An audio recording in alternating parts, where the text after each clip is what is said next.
जय हिंद दोस्तों, नमस्कार। आज की अभी की सबसे बड़ी खबर आपको बताएंगे, जहां पर भारत के प्रधानमंत्री नरेंद्र मोदी जी ने डोनाल्ड ट्रंप की निकाली ऐसी अकड़ कि न्यूयॉर्क टाइम्स को करना पड़ गया बड़ा खुलासा। दोस्तों, भारत अब नहीं आएंगे मिस्टर ट्रंप। जी हां दोस्तों, बिग ब्रेकिंग न्यूज। नोबेल पुरस्कार को लेकर हुई थी बहस, भारत ने नहीं किया सपोर्ट। ट्रंप ने 4 से ज्यादा बार प्रधानमंत्री मोदी जी को किया फोन, मोदी जी ने नहीं उठाया कॉल। अब चीन के खिलाफ क्वाड भी हुआ खत्म। जी हां दोस्तों, बहुत बड़ी खबर आपको विस्तार से बताने वाले हैं कि कैसे ट्रंप ने भारत पर लगाया टैरिफ, उल्टा ट्रंप को ही पड़ गया भारी। इसी बीच ट्रंप की हालत और पतली करने के लिए दोस्तों प्रधानमंत्री नरेंद्र मोदी जी पहुंच चुके हैं जस्ट अभी चाइना। चीन की धरती पर कर गए पीएम मोदी जी लैंड। हुई धमाकेदार एंट्री, स्वागत में संतूर सितार की बजी धुने, गूंजा भारत माता की जय जय के नारे। जी हां, बताएंगे कैसे प्रधानमंत्री मोदी जी के चीन यात्रा पर निकलेगा ट्रंप के टैरिफ का दम। साथ ही साथ आपको बताएंगे जम्मू कश्मीर के गुरेज सेक्टर में 100 से भी ज्यादा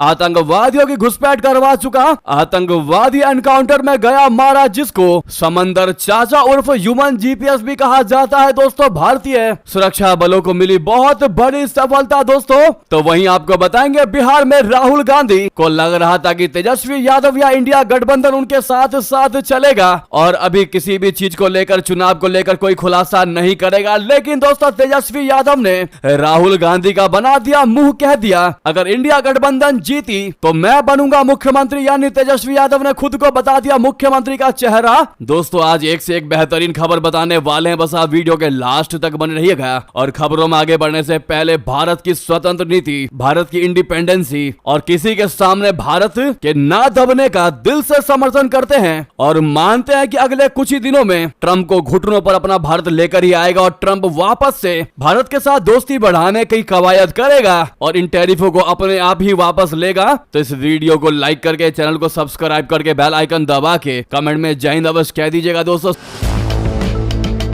सबसे पहले बात कर लेते हैं अभी की, जहां पर प्रधानमंत्री नरेंद्र मोदी जी 7 साल के बाद पहुंचे चीन, जहां धूम धड़ाके के साथ उनका किया गया स्वागत। संतूर सितार की बजाई गई धुने, लगे भारत माता की जय जय के नारे। बता दें, प्रधानमंत्री नरेंद्र मोदी जी ने अपनी जापान की 2 दिवसीय यात्रा को पूरा कर लिया है। इसके बाद वो एससीओ शिखर सम्मेलन में शामिल होने के लिए चीन पहुंच चुके हैं। ये उनकी 7 साल बाद पहली चीन की यात्रा है। तियानजिन में 31 अगस्त और 1 सितंबर को होने वाले इस वार्षिक सम्मेलन में 10 सदस्य देशों के नेता हिस्सा लेंगे। प्रधानमंत्री मोदी जी की चीनी राष्ट्रपति जिनपिंग के साथ रविवार को होने वाली द्विपक्षीय बैठक को भारत चीन संबंधों में हालिया सुधार के मद्देनजर खासा महत्वपूर्ण माना जा रहा है। इसके अलावा 1 सितंबर को प्रधानमंत्री मोदी जी रूसी राष्ट्रपति व्लादिमीर पुतिन के साथ भी द्विपक्षीय वार्ता करेंगे। ये यात्रा दोस्तों ऐसे समय में हो रही है जब राष्ट्रपति ट्रंप की टैरिफ पॉलिसी को लेकर भारत और अमेरिका के बीच तनाव देखा जा रहा है। आपको बता दें, एयरपोर्ट पर मोदी जी का रेड कारपेट बिछाकर स्वागत किया गया, जो कि पाकिस्तान को बहुत बड़ा संदेश है। दोस्तों, बहुत बड़ा झटके के तौर पर शहबाज शरीफ देख रहा है, क्योंकि शहबाज शरीफ के लिए कभी भी रेड कारपेट दोस्तों अब हाल के दौरों में नहीं बिछाया गया है। बड़ी संख्या में भारतीय समुदाय के लोग तिरंगा लहराते और भारत माता की जय के नारे लगाते दिखाई दिए। यानी कि दोस्तों, ट्रंप को लेकर अब होगा अगला असली बड़ा खेला, क्योंकि अमेरिका के लोग पहले ही ट्रंप को बड़ी चेतावनी दे चुके हैं कि भैया तुम भारत के साथ रिश्ते को तनावपूर्ण बना करके अपने पैर पर ही कुल्हाड़ी मार रहे हो, क्योंकि भारत तुम्हारे टैरिफ से तो डरेगा नहीं, लेकिन वो चीन के करीब चला जाएगा, जो कि अमेरिका के लिए बड़ा ही खतरनाक साबित हो सकता है। और अमेरिका ने अब तक भारत को साधने में जितना वक्त लगाया है, जितनी मेहनत लगाई है, वो सब पर पानी फिर सकता है। ऐसे में असली खेला होना बाकी है। दोस्तों, अब आपको असली खबर बताते हैं, लेकिन उससे पहले आप सभी से हमारा सवाल यह है, क्योंकि हम हर खबर में बार बार एससीओ को लेकर जानकारी देते हैं कि एससीओ समिट में ये होने वाला है, एससीओ समिट में इतने देश हैं। अब ऐसे में दोस्तों अब आपकी बारी है। हमारा सवाल यह है कि क्या आप बता सकते हैं कि एससीओ देशों का गठबंधन क्यों हुआ था? यानी क्या वो वजह थी कि एससीओ को एक साथ आना पड़ा था? देखते हैं कौन बिल्कुल सटीक आंसर देता है। दोस्तों, अब बात कर लेते हैं अगली सबसे बड़ी खबर की, जहां पीएम मोदी से झगड़े के बाद अब भारत नहीं आएंगे डोनाल्ड ट्रंप, नोबेल पुरस्कार को लेकर हुई थी बहस। चीन के खिलाफ क्वाड हुआ खत्म। दोस्तों, न्यूयॉर्क टाइम्स ने बहुत बड़ा खुलासा कर दिया है कि अब ट्रंप भारत नहीं आएंगे। जी हां, डोनाल्ड ट्रंप और नरेंद्र मोदी के बीच टेलीफोन पर हुई बहस के बाद अब ट्रंप का इस साल भारत आने का कोई इरादा नहीं है। ये बात हम नहीं बल्कि खुद अमेरिकी अखबार न्यूयॉर्क टाइम्स ने 12 भारतीय और अमेरिकी अधिकारियों के हवाले से खुलासा किया है। न्यूयॉर्क टाइम्स ने खुलासा करते हुए कहा है कि 17 जून को भारतीय प्रधानमंत्री नरेंद्र मोदी जी और अमेरिकी राष्ट्रपति डोनाल्ड ट्रंप के बीच टेलीफोन पर बातचीत हुई थी। इस दौरान ट्रंप ने पाकिस्तान की तरह भारत को भी उन्हें नोबेल पुरस्कार के लिए नॉमिनेट करने को कहा था, जिससे भारतीय प्रधानमंत्री भड़क गए थे। न्यूयॉर्क टाइम्स ने कहा है कि टेलीफोन पर भारतीय नेता ने ट्रंप को 2 टूक शब्दों में कहा था कि भारत और पाकिस्तान के बीच मई महीने में हुए सीज फायर समझौते से अमेरिका और ट्रंप का कोई लेना देना नहीं है। हालांकि टेलीफोन पर ट्रंप ने मोदी को जरूर ये कहा था कि वो इस साल के अंत में भारत में होने वाले क्वाड शिखर सम्मेलन के लिए दिल्ली का दौरा करेंगे, लेकिन अब उनका भारत आने का कोई इरादा नहीं है। दोस्तों, डोनाल्ड ट्रंप ने भारत पर 50% का टैरिफ लगा रखा है। न्यूयॉर्क टाइम्स ने दावा किया है कि ट्रंप नोबेल शांति पुरस्कार के लिए मुहिम चला रहे हैं, लेकिन भारतीय नेता के नॉमिनेट करने से इनकार करने के बाद उनकी मुहिम खटाई में पड़ गई है। हालांकि पाकिस्तान ने उन्हें नॉमिनेट किया है, फिर भी भारत का इनकार उनके दावे को कमजोर कर देता है। इसके बाद ही ट्रंप ने भारत पर 50% का टैरिफ थोप दिया। अमेरिकी टैरिफ का गंभीर असर भारत की इकोनॉमी पर पड़ने की आशंका है। भारत से अमेरिका को होने वाला निर्यात सालाना करीब 85 बिलियन अरब डॉलर का है। इस पर 50% टैरिफ लगने से भारतीय कंपनियों को अरबों डॉलर का नुकसान होगा। भारत ने फिलहाल इसका जवाब चुप्पी और वैकल्पिक बाजारों की तलाश से दे दिया है, लेकिन यह साफ है कि रणनीतिक साझेदारी पर अब गंभीर सवाल है। दोस्तों, डोनाल्ड ट्रंप अगर भारत नहीं आते हैं तो न सिर्फ इस साल क्वाड शिखर सम्मेलन स्थगित हो जाएगा, बल्कि क्वाड के भविष्य पर भी गंभीर सवाल खड़े हो जाएंगे। क्वाड में भारत और अमेरिका के अलावा ऑस्ट्रेलिया और जापान जैसे देश भी हैं। क्वाड का गठन 2007 में हुआ था और 2017 में इसे फिर से एक्टिवेट किया गया था। इसका मकसद इंडो पैसिफिक में चीन की आक्रामकता को काउंटर करना है, लेकिन ट्रंप के टैरिफ ने इसे गहरा आघात पहुंचाया है। मौजूदा हालात देखकर यही लगता है कि क्वाड का भविष्य अब बहुत ज्यादा खतरे में है, डेंजर में है, क्योंकि जहां क्वाड का मकसद है कि चीन की आक्रामकता को काउंटर किया जाए, वहीं अपना भारत और चीन के संबंध लगातार मजबूत होते जा रहे हैं। और अभी जैसा कि हमने आपको बताया, प्रधानमंत्री मोदी जी चीन की यात्रा पर पहुंच चुके हैं और जिनपिंग के साथ मुलाकात होने वाली है। ऐसे में ये बड़ा खुलासा हुआ है कि ट्रंप भारत क्वाड समिट में बैठक करने के लिए नहीं आने वाले हैं। जी हां दोस्तों, आपको बता दें क्वाड में भारत अमेरिका के अलावा जापान, ऑस्ट्रेलिया भी है, जबकि जापान और ऑस्ट्रेलिया भी अमेरिका से बहुत ज्यादा नाराज हैं। जी हां, यानी कि क्वाड गठबंधन देशों में अमेरिका अलग हो चुका है और 3 देश एक साथ आ चुके हैं। तब भी अमेरिका को यही लगता है कि वो सही है, यानी ट्रंप को यह लगता है कि वो सही हैं। हाल के महीनों में ऑस्ट्रेलिया और चीन के बीच 200 अरब डॉलर से ज्यादा का व्यापार सौदा फिर से एक्टिव हुआ है। ऐसे में कैनबरा का क्वाड पर प्रतिबद्ध रहना अब काफी मुश्किल हो चुका है, जबकि क्वाड का तीसरा अहम सदस्य जापान भी है। ट्रंप की व्यापारिक नीतियों से खुश नहीं है। हाल ही में अमेरिका ने जापानी ऑटोमोबाइल्स और टेक्नोलॉजी उत्पादों पर भी 20% का टैरिफ लगा दिया है, जिससे टोक्यो और वॉशिंगटन के रिश्तों में भारी तनाव आ चुका है। और पीएम मोदी जब हाल ही में जापान दौरे से सीधा निकले ही हैं और चीन पहुंचे हैं। यानी कि दोस्तों, इस धरती पर जितने देश मौजूद हैं, उनमें आधे से ज्यादा देश डोनाल्ड ट्रंप की नीतियों के खिलाफ हैं। और जो दोस्तों ट्रंप के समर्थन में भी दिखाई दे रहे हैं, वो मजबूरी में अमेरिका के साथ खड़े हैं, क्योंकि उनकी रोजी रोटी अमेरिका से चलती है। वरना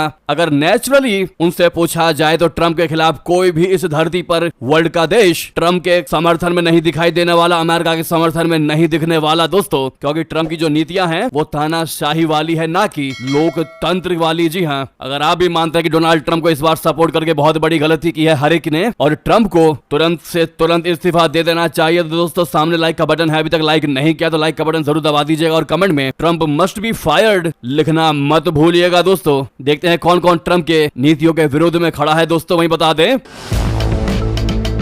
अमेरिका के पूर्व एनएसए ने ट्रंप को लताड़ा, कहा टॉयलेट में पहुंचा अमेरिकी ब्रांड, भारत को चीन के साथ जाने को कर रहे हैं मजबूर। बता दें, अमेरिका और भारत के बिगड़ते संबंधों के बीच व्हाइट हाउस के प्रमुख के ऊपर अमेरिका में ही हमले शुरू हो गए हैं। वॉशिंगटन के पूर्व राष्ट्रीय सुरक्षा सलाहकार जैक सुलिवन ने भारत के खिलाफ आक्रामक टैरिफ नीति को अपनाने के लिए ट्रंप प्रशासन की आलोचना की। उनके मुताबिक अमेरिका के राष्ट्रपति अपनी इन नीतियों की वजह से भारत को जानबूझकर चीन की ओर धकेल रहे हैं, जो कि अमेरिका के हितों के बिल्कुल विपरीत है। बाइडेन के समय में सुरक्षा सलाहकार रहे जैक सुलिवन ने दुनिया भर के देशों में अमेरिका के प्रति बढ़ते अविश्वास के मुद्दे पर बात की। उन्होंने कहा कि आज हमारे सहयोगी देश हमें एक विघटनकारी देश के रूप में देखते हैं। आज चीन लोकप्रियता और अस्थायी नीतियों के मामले में हमसे आगे निकल गया है। उन्होंने कहा कि जब मैं अब इन जगहों पर जाता हूं और नेताओं से बातचीत करता हूं तो वे संयुक्त राज्य अमेरिका से जोखिम कम करने की बात कर रहे होते हैं। वो अब अमेरिका को एक विघटनकारी देश के रूप में देखते हैं जिस पर भरोसा नहीं किया जा सकता। आज हालात ये हैं कि चीन वैश्विक स्तर पर एक लोकप्रिय खिलाड़ी है, जबकि हमारा अमेरिकी ब्रांड टॉयलेट में नजर आता है। टिम मुलर के साथ किए पॉडकास्ट में जैक ने अपनी बात पर जोर देते हुए भारत का उदाहरण देते हुए कहा कि अमेरिका के भारत के गहरे और अधिक टिकाऊ संबंध बनाने को लेकर पिछले कई सालों से काम किया जा रहा था। हालांकि अब ट्रंप ने नई दिल्ली के ऊपर भी भारी टैरिफ लगा दिया, जिससे भारत को मजबूरन चीन के साथ बैठने के लिए मजबूर होना पड़ा।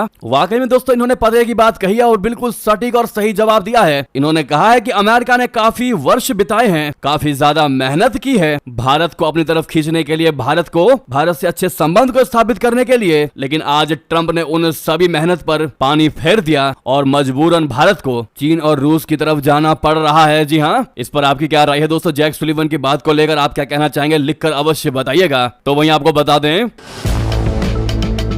भारत के समर्थन में उतरी अमेरिकन जूइश कमेटी दिया बड़ा बयान, कह दिया कि मिस्टर प्रेसिडेंट ट्रंप, तुम्हारे पास कोई कानूनी अधिकार नहीं है कि तुम किसी भी देश पर टैरिफ लगा सको। इवन इमरजेंसी के समय में भी तुम्हारे पास राइट्स नहीं है। जी हाँ, राष्ट्रपति डोनाल्ड ट्रंप को एक अमेरिकी अदालत से बहुत बड़ा तगड़ा झटका लगा है, जो कि हमने आपको सुबह की खबर में ही बताया था दोस्तों। उनके द्वारा लगाए गए अधिकांश टैरिफ को ही गैर कानूनी बता दिया गया और जोर देकर बोला गया कि उनके पास ऐसी कोई ताकत है ही नहीं, ऐसा कोई राइट्स अधिकार है ही नहीं कि जिससे वे इस तरह के टैरिफ को लगा सके। ऐसे में उन्होंने अमेरिकी राष्ट्रपति के इस फैसले को दुर्भाग्यपूर्ण बताया है और देश के लिए बर्बादी वाला कह दिया। दोस्तों, कोर्ट ने जोर देकर कहा है कि राष्ट्रपति डोनाल्ड ट्रंप ने international emergency economic power act यानी IEEPA को गलत इस्तेमाल किया। उस कानून में जितनी ताकत दी गई है उसकी लक्ष्मण रेखा भी पार कर दी गई है। कोर्ट ने यह भी माना है कि टैक्स लगाने का जो भी फैसला लागू होगा उसमें कांग्रेस की परमिशन जरूर होनी चाहिए। अब आप कहेंगे कि यह टैरिफ केस कोर्ट तक कैसे पहुंचा, तो आपको बता दें, असल में 2 लॉ सूट की वजह से यह मामला कोर्ट तक पहुंच गया। एक लॉ सूट तो अमेरिकी उद्योगपति ने दायर की थी, दूसरी 12 डेमोक्रेटिक शासित राज्यों ने, जिसमें साफ कहना था कि कांग्रेस को पूरी तरह नजरअंदाज कर दिया गया और बिना किसी इजाजत के राष्ट्रपति ट्रंप ने नई ट्रेड पॉलिसी बना ली। जिसके बाद कोर्ट ने ट्रंप को तगड़ा जवाब दिया दोस्तों और कह दिया कि तुम्हारे पास ऐसा कोई अधिकार नहीं है, जल्द से जल्द इसको बंद करो। नेक्स्ट खबर की बात करते हैं दोस्तों, जहां पर एनकाउंटर में मारा गया समंदर चाचा उर्फ ह्यूमन जीपीएस जम्मू कश्मीर के गुरेज सेक्टर में करवा चुका था आतंकियों की 100 घुसपैठ। बता दें, जम्मू कश्मीर के गुरेज सेक्टर में सुरक्षा बलों ने बहुत बड़ी सफलता हासिल की। एनकाउंटर में बागू खान उर्फ समंदर चाचा मारा गया है, जिसे आतंकियों की दुनिया में ह्यूमन जीपीएस कहा जाता था। सूत्रों के मुताबिक समंदर चाचा के साथ एक और पाकिस्तानी घुसपैठिया भी ढेर हुआ है। बागू खान उर्फ समंदर चाचा 1995 से पाकिस्तान अधिकृत कश्मीर यानी पीओके में रह रहा था। सुरक्षा एजेंसियों के अनुसार वो पिछले 3 दशकों से गुरेज सेक्टर और आसपास के इलाकों से 100 से ज्यादा घुसपैठी प्रयासों को अंजाम दिलाने में शामिल रहा, जिनमें से ज्यादातर सफल रहे। इलाके के कठिन पहाड़ी और गुप्त रास्तों की गहरी जानकारी उसे आतंकी संगठनों के लिए बेहद ही खास बनाती है दोस्तों। हालांकि वो हिजबुल कमांडर था, लेकिन समंदर चाचा सिर्फ एक आतंकी संगठन तक सीमित नहीं था। उसने लगभग हर आतंकी संगठन को घुसपैठ की योजना बनाने और उसे अंजाम देने में मदद की। इसी वजह से आतंकी उसे ह्यूमन जीपीएस कहकर बुलाते थे। सूत्रों ने बताया कि 28 अगस्त की रात जब वो नौशहरा नार इलाके से एक और घुसपैठ की कोशिश कर रहा था, तभी सुरक्षा बलों ने उसे घेर लिया। मुठभेड़ में समंदर चाचा और उसके साथ मौजूद एक और आतंकी पाकिस्तानी मारा गया। अगले दिन यानी 29 अगस्त की सुबह तक इलाके में गोलीबारी और तलाशी अभियान जारी रहा। जी हां, सुरक्षा अधिकारियों के मुताबिक समंदर चाचा की मौत आतंकी संगठनों के लॉजिस्टिक्स नेटवर्क को करारा झटका है। उसके मारे जाने से घुसपैठ की कई संभावित योजनाएं ध्वस्त हो गई हैं। समंदर चाचा वर्षों तक सुरक्षा बलों की पकड़ से बचता रहा है। दोस्तों, अगली खबर की बात करते हैं, जहां पर राहुल गांधी और अखिलेश यादव की मौजूदगी में तेजस्वी यादव ने खुद को बता दिया मुख्यमंत्री का चेहरा। जी हां दोस्तों, हुआ मचा बवाल। बता दे, बिहार की राजनीति में शनिवार को बड़ा घटनाक्रम देखने को मिला। आरा में वोटर अधिकार यात्रा के समापन कार्यक्रम में तेजस्वी यादव ने खुद को महागठबंधन का मुख्य चेहरा घोषित कर दिया। इस दौरान मंच पर कांग्रेसी नेता राहुल गांधी और समाजवादी पार्टी प्रमुख अखिलेश यादव भी मौजूद रहे। तेजस्वी यादव ने मुख्यमंत्री नीतीश कुमार को नकलची करार दिया। उन्होंने कहा कि सरकार उनकी योजनाओं की नकल करके जनता के सामने पेश कर रही रही है। तेजस्वी यादव ने कहा कि तेजस्वी आगे आगे चल रहा है और सरकार पीछे पीछे उसकी नकल कर रही है। अपने भाषण के दौरान तेजस्वी यादव ने जनता से सवाल पूछा कि आपको ओरिजिनल मुख्यमंत्री चाहिए या फिर डुप्लीकेट। उन्होंने साफ साफ कह दिया कि जनता अब बदलाव चाहती है और वो भी बिहार के अगले असली विकल्प के रूप में खड़े हैं। गौरतलब है कि कुछ दिन पहले जब राहुल गांधी से तेजस्वी यादव को मुख्यमंत्री चेहरा बनाने पर सवाल पूछा गया था, तब उन्होंने कोई स्पष्ट जवाब नहीं दिया था। लेकिन आज आरा की रैली में तेजस्वी यादव ने उनके सामने ही ऐलान कर दिया कि महागठबंधन का ओरिजिनल सीएम चेहरा वही है। अब आप ही बताइए दोस्तों, क्या आपको नहीं लगता कि महागठबंधन में कहीं ना कहीं आपस में ही बनता दिखाई नहीं दे रहा है? इनका संगठन कितना ज्यादा कमजोर है दोस्तों कि इनके साथ आपस में ये बातचीत जरूर हुई होगी कि पब्लिकली चुनाव से पहले ये बयान नहीं दिया जाना चाहिए कि कौन असली सीएम होगा या कौन सीएम का चेहरा होगा। लेकिन तेजस्वी यादव ने यह कहकर कहीं ना कहीं महागठबंधन में भूचाल ला दिया है दोस्तों, और चुनाव से पहले ही बड़ी खटास पैदा कर दी गई है। इस पर आपकी अब जो भी राय हो बताना मत भूलिएगा। लेकिन वही सर्वे के हिसाब से एक चीज तो क्लियर है कि बिहार में एनडीए का दबदबा ज्यादा दिखाई दे रहा है। आपकी इस पर जो भी राय हो बताना बिल्कुल मत भूलिएगा। लगे हाथ तो इस वीडियो को लाइक करके चैनल को सब्सक्राइब करके बेल आइकन दबा के कमेंट में जय हिंद कह दीजिएगा। तो दोस्तों मिलते हैं आप अगली बड़ी खबर में। यहां तक बने रहने के लिए आप सभी का बहुत बहुत धन्यवाद, बहुत बहुत आभार। जय हिंद, जय भारत।